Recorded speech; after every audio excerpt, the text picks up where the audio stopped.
Hey guys, how's it going? Ajshig here, and today is our special episode on the U.S. Army Rangers, their history, tactics, just how they work overall. Alright, we'll start today with a little bit about their origins. We'll go with their purpose and how they differ from other branches of the military. Oh, and to start off, talk a little bit about the gameplay. This is, I think, it's a 24-2. Yeah, that's about right. It's a ground war, kill confirmed, and I don't know, it was a pretty fun gameplay. I think it's a little bit entertaining. I get stuck up in the in the room up over on, I think it's A side. For a little while in the middle, but get lots of kills up there, so I think it stays pretty entertaining. Alright, so we'll start off with the origin of the U.S. Army Rangers. Their lineage can be roughly traced back to the colonial era, but they did not become an official part of the military until the 1970s. Their purpose, originally, the purpose was to complete their missions and then quickly disband.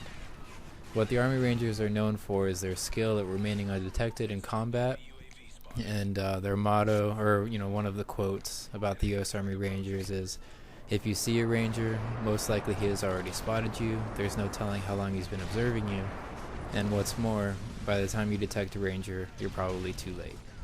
Officially, it was not until World War II that the Rangers were activated for the first time. In the 20th century. The reason for this was because the American commanders decided that the U.S. needed a specialized fighting force based on the successful special force operations of the British Commandos. Major William Darby was tasked with creating a similar specialized force and made the idea a reality in just a little more than 3 weeks. The 1st Ranger Battalion was formed at Sunnyland Camp in Carrickfergus, Ireland, by Darby, who chose 600 candidates from a pool of thousands of volunteers. The British Commandos were also instrumental in the formation of the U.S. Army Rangers. They created a specialized training regimen that was so intense that 1/6 of the men washed out of the training. And for those of you unfamiliar with the term, washed out means that the candidate quit the training program, usually due to program difficulty or intensity. The Army Rangers inaugurally served initially with the British Commandos who trained them, Their initial purpose in the war was to conduct small-scale invasions and open up the invaded territories like Algeria, Tunisia, Sicily, Italy, and France. And they were to open them for more invasion forces to safely follow. However, during these raids, many of the Rangers were lost, and out of necessity, the Rangers adopted a new tradition of replenishing their ranks by absorbing other companies and groups of soldiers who had shown skill and fortitude in other operations. These select remnant groups have come out on top against formidable odds time and time again. And here are some notable victories. They include when the 5,307th Special Composition Force formed to regain control of Burma Road from the Japanese during World War II.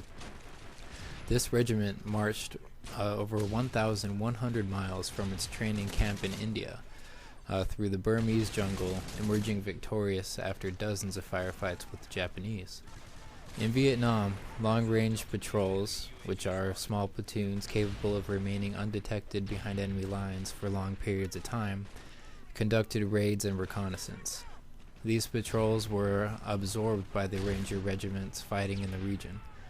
Because of the wartime status and the need for new recruits, the Ranger candidates trained in the form of actual missions, which is called In-Country Ranger School. Only after proving their value and skill sets were in line with the Rangers were the recruits fully indoctrinated into the Ranger Corps.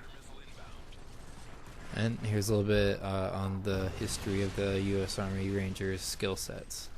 The guerrilla style of the Army Rangers was heavily influenced by the American landscape and the people who populated it before the Europeans. The rough terrain and forests of the newly settled land were much more conducive to the ambushes and raids carried out by the Native Americans in battle, and that was much more effective than the traditional battles fought by European armies, which were normally fought, in like open fields where they would stand in lines and just shoot at each other, which is kind of, I don't want to say funny, just, I don't know, it doesn't seem like a very good tactic, but I guess it's what worked back then. Captain Benjamin Church had in 1670 created the first ranger-like team in American history by creating a band of men who conducted hunting parties to find and kill King Philip. King Philip was the English moniker given to the Wampanoag tribe chief Metacomet. Using the Native Americans' tactics against the Native Americans proved quite effectual, and would later influence the formation of the Rangers as well as helping to attain important information. In the formation of the first Ranger Company, it is credited to Major Robert Rogers in order to help the British fight during the French and Indian War. Rogers assembled the first official Ranger group in the colonies in 1756.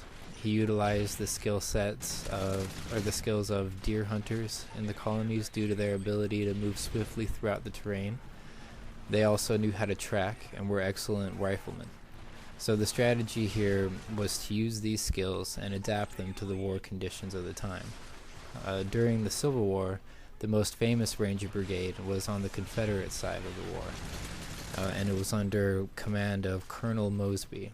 He would raid Union encampments and share the loot with his men using guerrilla-stylized warfare that has become the defining characteristic of the U.S. Army Rangers. In World War II, the Rangers were again utilized. Their work in North Africa, Europe, and Asia has become the basis of what the U.S. Army Rangers are today. However, the Rangers made no appearance in the Spanish-American War or World War I. Alright guys, that's all I've got for you today. I hope you enjoyed this brief history on the Rangers. I will upload my next commentary, perhaps maybe the history of the Marines or the Navy SEALs, Delta Force, maybe something else that catches my fancy. There's some more gameplay left here, so I think I'll put on some music, or I think I'll make some music for this, and see it out. Alright, thanks for listening guys. Take care.